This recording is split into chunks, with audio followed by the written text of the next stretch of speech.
ونصلي ونسلم على سيدنا ومولانا محمد نبي الأمين المكين الكريم الرؤوف الرحيم. أما بعد فأعوذ بالله من الشيطان الرجيم. بسم الله الرحمن الرحيم. قال الله تبارك وتعالى في القرآن المجيد: قل إنما أنا بشر مثلكم. وقال الله تبارك وتعالى في المقام الآخر: وَإِنَّكَ لَعَلَى خُلُقٍ عَظِيمٍ. صدق اللہ مولانا العظیم. ان اللہ وملائکتہ یصلون علی النبی یا ایہا الذین آمنوا صلوا علیہ وسلموا تسلیما. الصلاۃ والسلام علیک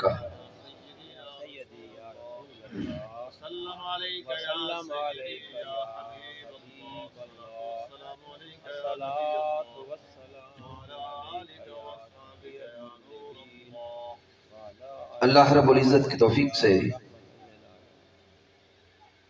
اور تاجدار کائنات صلی اللہ علیہ وآلہ وسلم کے نعلین پاک کے تصدق سے آج ہم محترم ماہر محمد الیاس لالی صاحب اور محترم ماہر محمد اسلم لالی صاحب کے صاحبزادگان کے عقیقہ مسنونہ میں شامل ہیں. دعا کرتے ہیں کہ مالک کائنات ان بچوں کو دارین کی خوشیاں عطا فرمائے. محترم ماہر محمد موسیٰ لالی صاحب جو بیٹے ہیں محترم الیاس لالی صاحب کے، اور محترم ماہر محمد داور رمضان لالی صاحب اور بیٹا ماہر محمد موحد لالی اور ماہر محمد احد لالی، ان بیٹوں کے لیے مالک کائنات کی بارگاہ میں دعا کرتے ہیں کہ اللہ رب العزت انہیں علم نافع عطا فرمائے اور عمل صالح عطا فرمائے. سامعین محترم، آ چکے 13 ربیع الاول ہے، پھر عقیقہ مسنونہ ہے. تو جس موضوع کا انتخاب کیا ہے وہ ہے خلق مصطفیٰ سے خلق مصطفیٰ تک، کہ آقا علیہ السلام کی ولادت کا ذکر بھی ہو جائے اور محبوب علیہ السلام کی سیرت کا ذکر بھی ہو جائے، یا محبوب علیہ السلام کی صورت کا ذکر بھی ہو اور سونے آقا کی سیرت کا ذکر بھی ہو. تو اس کے لیے ابتداً آقا علیہ السلام کی ولادت کا ذکر کرتے ہیں اور سورت محمدی صلی اللہ علیہ وآلہ وسلم کا ذکر کرتے ہیں. قرآن مجید فرقان حمید کی جو آیت کریمہ تلاوت کرنے کا شرف نصیب ہوا ہے، مالک کائنات نے اس میں ارشاد فرمایا وَإِنَّكَ لَعَلَىٰ خُلُقٍ عَظِيمٍ. لیکن سامعین محترم، یہ خلق کسی بھی ذات کا حصہ ہوتا ہے. خلق سیرت بنتا ہے، سیرت سے پہلے صورت ہوتی ہے اور جب مالک کائنات نے اس صورت کا ذکر کرنا چاہا تو اسی قرآن مجید میں کبھی رب کائنات فرماتا ہے کہ اے دنیا والو قل انما انا بشر مثلکم. جب بشریت مصطفیٰ صلی اللہ علیہ وآلہ وسلم کا ذکر ہوا تو بعض لوگوں نے حضور کی بشریت کو دیکھ کر سن کر یہ کہنا شروع کر دیا کہ حضور ہم جیسے، ہم حضور جیسے. تو اب وہ حضور کی بشریت کیا ہے، چونکہ میں وقت بچا کے آگے جانا چاہتا ہوں. مالک کائنات نے جب تاجدار کائنات صلی اللہ علیہ وآلہ وسلم کو پیکر بشری میں اس کائنات میں بھیجنا چاہا تو اللہ رب العزت نے حضرت جبرائیل علیہ السلام کو حکم دیا. حضرت کعب الاحبار رضی اللہ تعالی عنہ روایت کرتے ہیں کہ میرے آقا جبرائیل علیہ السلام رب کائنات حکم دیتا ہے کہ اے جبرائیل زمین پہ جا اور زمین سے اس مقام سے مٹی اٹھا کے لا جو بشریت مصطفیٰ کے قابل ہو. جبرائیل علیہ السلام زمین پہ اترے، مدینہ المنورہ جہاں آج قبر انور مصطفیٰ ہے اس مقام سے مٹی اٹھا کے لے گئے. اس کو بند کر دیں، آواز بڑھا دیں. حضرت جبرائیل علیہ السلام زمین پہ اترے جہاں پہ آج روضہ مصطفیٰ ہے، قبر انور مصطفیٰ ہے، گنبد خضرا ہے، یہاں سے آ کر مٹی اٹھا کے لے گئے. اب یہ مقام کیا ہے؟ سامعین محترم، آقا علیہ السلام کا جو روضہ اقدس ہے، جو گنبد خضرا ہے، اس مقام کے حوالے سے آقا علیہ السلام نے فرمایا ما بین بیتی و منبری روضۃ من ریاض الجنہ، کہ میرے حجرے سے لے کر میرے منبر تک یہ سارے کا سارا ٹکڑا جنت ہے. یہ کیا ہے؟ جنت ہے. جبرائیل علیہ السلام زمین پہ آئے، جہاں پہ حجرہ مصطفیٰ تھا وہیں پہ آج قبر انور مصطفیٰ ہے. تو جہاں پہ قبر انور مصطفیٰ ہے یہ کوئی دنیا کی عام جگہ نہیں ہے، یہ تو ریاض الجنہ ہے. کیا ہے؟ ریاض الجنہ، جنت کا باغ. تو گویا تاجدار کائنات کی بشریت کے لیے، بشری پیکر کے لیے، جسد اطہر کے لیے، جسد بشری کے لیے جو مٹی اٹھائی گئی وہ مٹی بھی ریاض الجنہ سے اٹھائی گئی. کہاں سے؟ ریاض الجنہ سے اٹھائی گئی. اب سامعین سوچئے گا، مالک کائنات ایک طرف جبرائیل علیہ السلام کو حکم دیتا ہے جبرائیل زمین پہ اتر جا، میرے محبوب کے جسد اطہر کے لیے زمین سے مٹی اٹھا کے لا. جبرائیل علیہ السلام زمین پہ اترتے ہیں، ابھی جبرائیل علیہ السلام زمین پہ نہیں پہنچتے، جہاں سے مٹی اٹھانی تھی میرے رب نے اس مقام پہ پہلے جنت کو سجایا. سبحان اللہ، سبحان اللہ. پہلے میرے اللہ نے اس مقام پر جنت کو سجایا. جبرائیل علیہ السلام اس مقام پہ آئے حضور کے پیک کرے بشری کے لیے اور حضور کی صورت کے لیے مٹی اٹھا کے لے گئے. مٹی لے گئے، رب کی بارگاہ میں حاضر کر دی، مالک کائنات تک پہنچا دی. مالک کائنات نے پھر اس مٹی کو جنت کے پانی میں گوندا. اس مٹی کو جنت کے پانی میں گوندا گیا، پھر اس مٹی کو تسنیم کے پانی میں رکھا گیا، پھر اس مٹی کو مالک کائنات نے جنت میں کئی سو سال سجایا. اس مٹی کو تاجدار کائنات کے پیکر بشری کے لیے، حضور کے جسد اطہر کے لیے تیار کیا گیا. جب وہ مٹی پیکر مصطفیٰ کے لیے اور جسد مصطفیٰ کے لیے تیار ہو گئی تو اب رب کائنات اس میں روح مصطفیٰ پھونکتا ہے. جب وہ مٹی روح مصطفیٰ کے قابل ہو گئی تو مالک کائنات اس مٹی میں روح مصطفیٰ پھونکتا ہے۔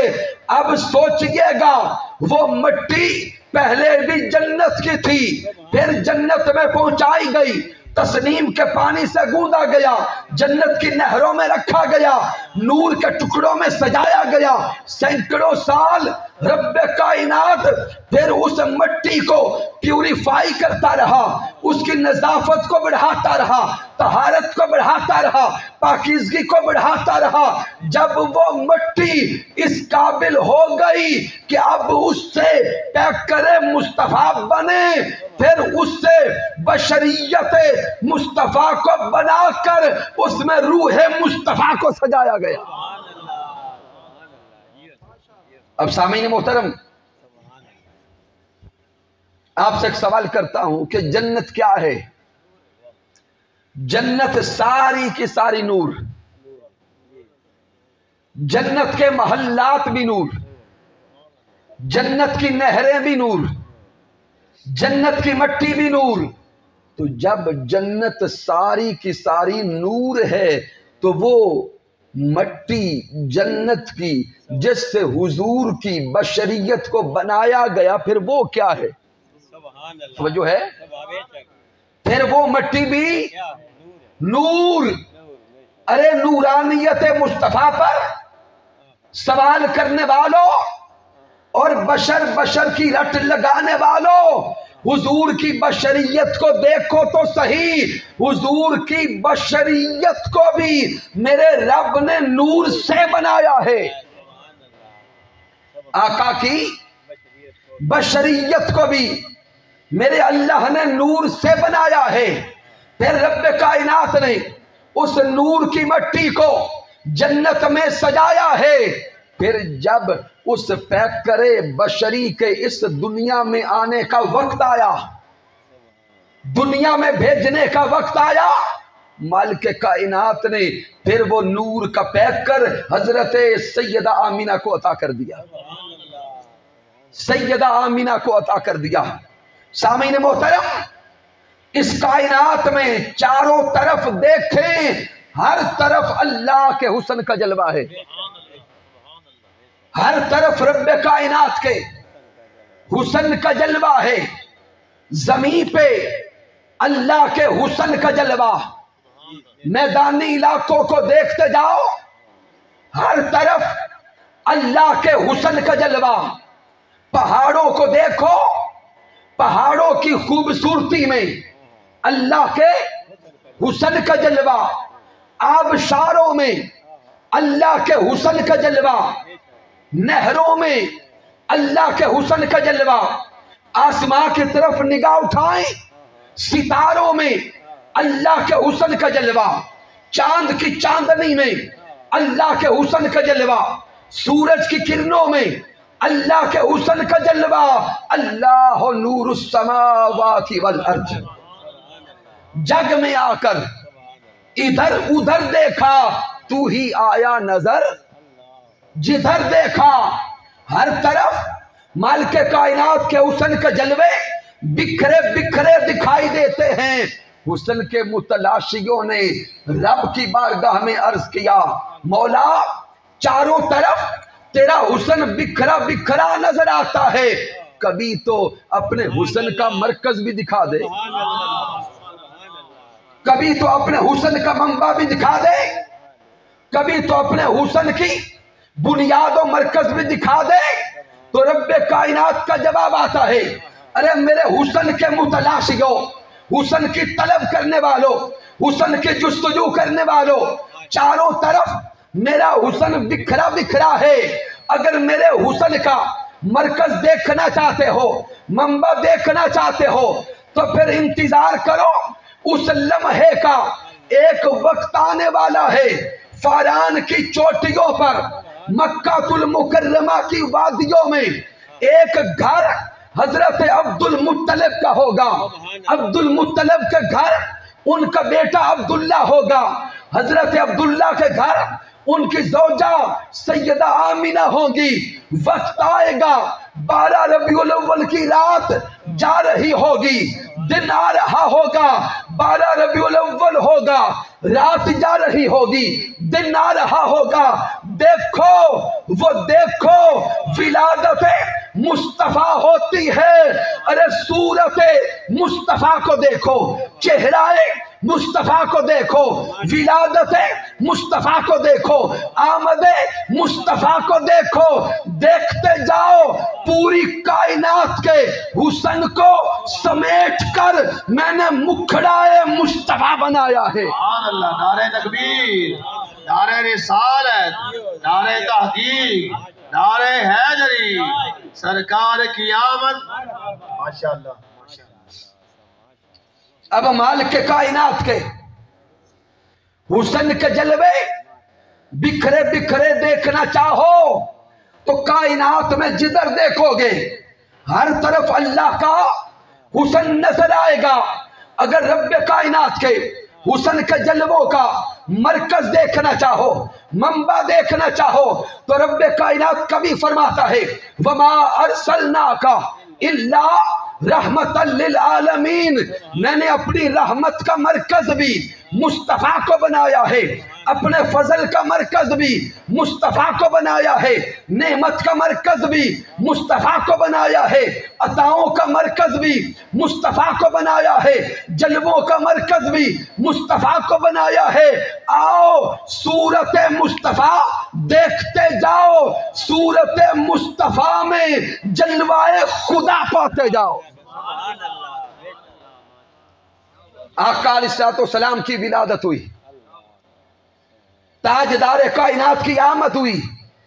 اب سامعین محترم، میرے آقا کی والدہ محترمہ حضرت سیدہ آمینہ بیان فرماتی ہیں کہ محبوب محمد مصطفیٰ کی ولادت ہوتی ہے، میں مکہ میں اپنے گھر میں اپنے کمرے میں اپنے بستر پہ لیٹی لیٹی کیسر و کسرا کے محلات کو دیکھ رہی تھی۔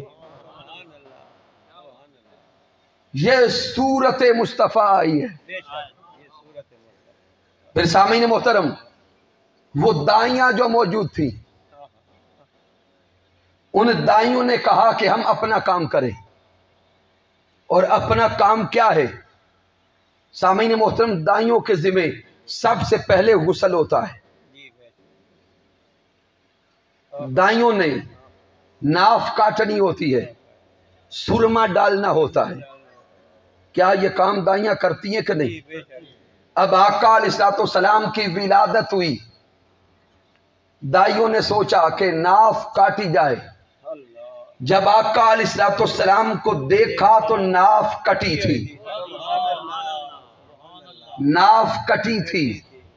اب آپ سے ایک بڑا اہم سوال کرتا ہوں کہ ناف کا جو رشتہ ہوتا ہے بچے کا اپنی ماں کے ساتھ، یہ کتنا نازک ہوتا ہے۔ ماں کے بطن میں بچے کی زندگی کا انحصار اس ناف پر ہوتا ہے، چونکہ ماں سے غذا لینی ہے، اور اگر ماں کا اور بچے کا یہ رشتہ کٹ جائے تو زندگی کا تصور نہیں رہتا۔ ذہن میں سوال پیدا ہوتا ہے، مالک کائنات تو نے محبوب مکرم کو ماں بھی عطا کی، لیکن ماں کے بطن میں ماں کے ساتھ وہ ناف والا رشتہ بھی نہیں رکھا۔ مولا سبب کیا ہے؟ ادھر تو میڈیکل لائن کے ڈاکٹر سے بار بار پوچھا، وہ کہتے ہیں کہ ہماری میڈیکل سائنس اس بات کو قبول نہیں کرتی۔ تو مولا تو ہی بتا دے اس میں راز کیا ہے؟ رب کائنات فرماتا ہے کہ اگر میرا محبوب بھی ماں کے بطن سے اس ناف کے ذریعے خوراک لینے کا محتاج ہوتا تو وہ کائنات کا راکھا کیسے بنتا؟ میں نے محبوب کو ماں تو دی، لیکن ماں کا بھی محتاج نہیں بنایا، اس لیے کہ جو پوری کائنات کو عطا کرنے والا ہے، اگر وہ محتاج بن کے آتا ہے تو عطا کرنے والا کیسے ہوگا؟ اس سے آگے دیکھیں، غسل دینے والی دائی دوڑی کہ میں حبیب کو غسل دوں. غسل دینے کے لیے جب قریب پہنچی تو رنگ جدا تھا. سامعین، غسل دیتے ہیں بچوں کو پاک کرنے کے لیے. اس جملے پہ غور کرنا. غسل دیتے ہیں بچوں کو پاک کرنے کے لیے. جب غسل دینے کا ارادہ سے داعیہ آقا علیہ الصلوۃ والسلام کے قریب گئی، غسل دینے کے لیے اٹھانا چاہا تو کسی نے ندا دے کے کہا، ارے دنیا کی دائیوں، تم غسل دے کر پیارے مصطفیٰ کو کیا پاک کرو گی؟ یہ تو وہ مصطفیٰ ہیں آج کائنات میں آئے ہیں، ان کے قدموں کی برکت سے میں ساری زمین کو پاک کرتا ہوں. آپ کی ولادت کی برکت سے، قدموں کی برکت سے میں ساری زمین کو پاک کرتا ہوں. سامعین محترم، آقا علیہ الصلوۃ والسلام کی آمد سے پہلے جتنے بھی انبیاء تشریف لائے ان کو عبادت کرنے کے لیے خاص جگہ عطا کی جاتی تھی. ان امتوں نے عبادت کرنا ہوتی تو اپنے مخصوص مقام پہ جاتے.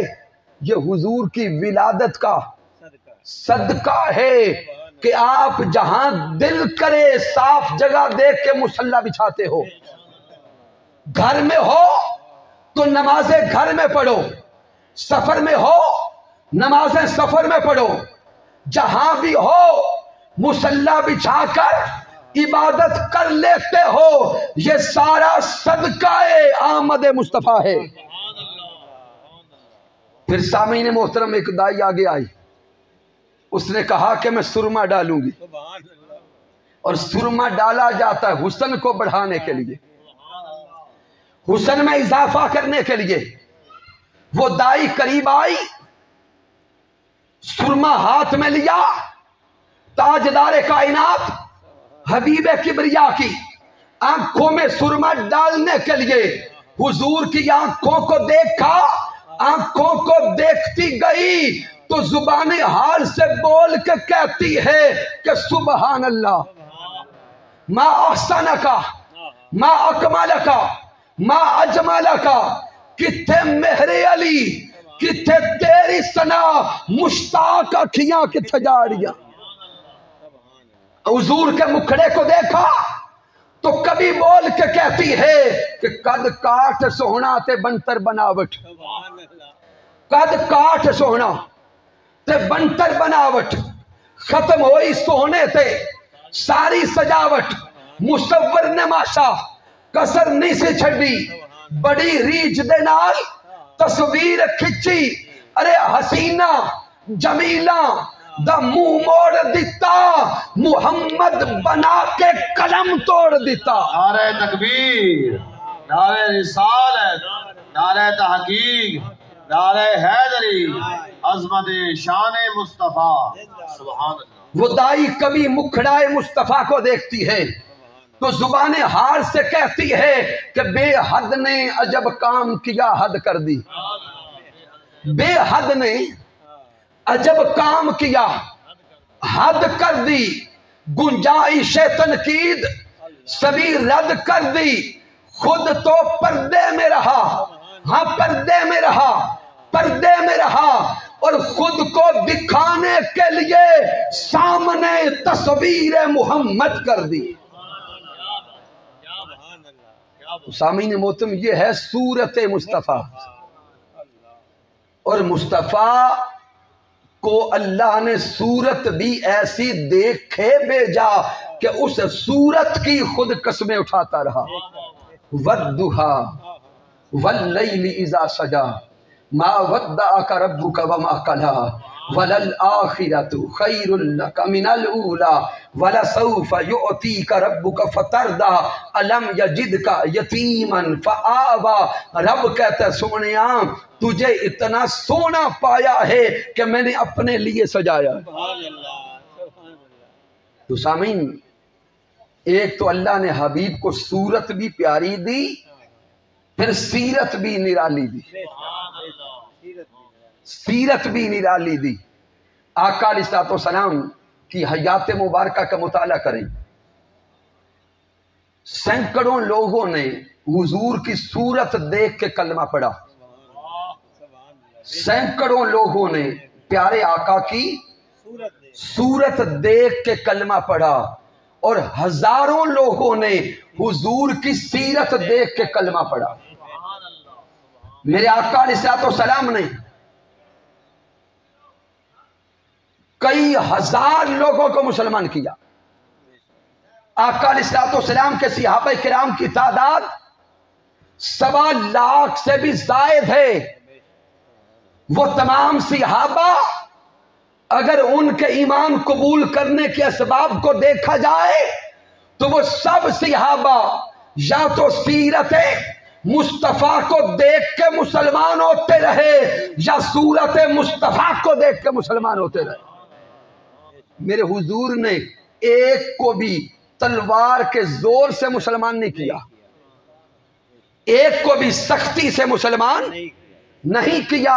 آقا علیہ الصلوۃ والسلام نے تو کفار سے جب کلام کیا انہیں کہہ دیا تھا لکم دینکم، تمہارے لیے تمہارا دین، میرے لیے میرا دین۔ کبھی آقا نے فرما دیا لا اکرہ فی الدین، اگر قبول کرنا چاہو تو تمہاری مرضی، نہ قبول کرنا چاہو تو ہم سختی نہیں کرتے۔ تو پھر سوال پیدا ہوتا ہے کہ مختصر سے عرصے میں صرف 23 سالہ ظاہراً نبوی دور ہے، اور 23 سالوں میں 1.25 لاکھ سے زائد عشاق ہیں۔ سبب صرف یہ ہے کہ صورت بھی نرالی تھی، سیرت بھی نرالی تھی۔ اب وہ سیرت کیا ہے، اس پہ سامعین توجہ کریں گے، اور میں وقت نے اگر ساتھ دیا تو آج کے اس عقیقہ مسنونہ کا سہارا لے کر صرف 3 آقا علیہ الصلوۃ والسلام کی سیرت کے پہلو آپ کے سامنے رکھوں گا۔ آقا علیہ الصلوۃ والسلام کی سیرت مطہرہ کا اگر مطالعہ کریں تو آقا علیہ الصلوۃ والسلام کی زندگی کا ایک اہم گوشہ سلام کا ہے۔ میرے محبوب کی سیرت مطہرہ کا ایک اہم گوشہ کیا ہے؟ سلام۔ آپ صحیح ستہ کو پڑھیں، دیگر احادیث نبوی کی کتب کا مطالعہ کریں تو آقا علیہ الصلوۃ والسلام کا ایک معمول تھا، میرے آقا ہمیشہ دوسروں کو سلام کرنے میں پہل فرماتے۔ سب جانتے ہیں، اب اس سے خاص نقطہ سمجھیے گا، اگر آقا علیہ الصلوۃ والسلام کی اس صرف سلام والی سنت کو اپنا لیں تو اس صدی کا دنیا کا سب سے بڑا مسئلہ حل ہو جائے گا۔ اب سوچتے رہیے گا کہ وہ دنیا کا سب سے بڑا مسئلہ کیا ہے جو سب سے بڑا ہے، اور ایک سلام کی سنت سے وہ حل ہو جائے گا۔ اور آقا علیہ الصلوۃ والسلام کی زندگی کا معمول مبارک تھا کہ میرے حضور اگر کہیں جاتے یا کوئی میرے آقا کی بارگاہ میں آتا یا راستے میں کوئی آقا کو مل جاتا، ملنے والا چاہے تو بچہ ہوتا، جوان ہوتا، بوڑھا ہوتا، جو بھی ملتا میرے سونے مصطفیٰ ہمیشہ دوسروں کو سلام کرنے میں پہل فرماتے تھے۔ آپ سارے جانتے ہیں، لیکن میں سوال کرتا ہوں کیا آج ہم دوسروں کو سلام کرنے میں پہل کرتے ہیں؟ بولیں گے چھوڑ دیا۔ اگر معاشرے کے حالات کو دیکھیں تو دوسروں کو سلام کرنا پہلے تو کیا، سلام کا جواب دینا بھی چھوڑ چکے۔ چلیں چھوڑ دیا، اللہ ماشاء اللہ چھوڑ دیا۔ آپ سے اگلا سوال کرتا ہوں کہ کیوں چھوڑا؟ کوئی سبب تو ہوگا اتنی بڑی سنت رسول کو چھوڑنے کا، معاذ اللہ۔ اور یہ حضور کی ایسی عادت کریمانہ ہے جو آقا علیہ الصلوۃ والسلام کے آخری ایام تک جاری رہی۔ پھر سوال پیدا ہوتا ہے کہ حضور کی اس سنت کو کیوں چھوڑ دیا؟ اب سوچئے گا کہ کیا سبب ہے۔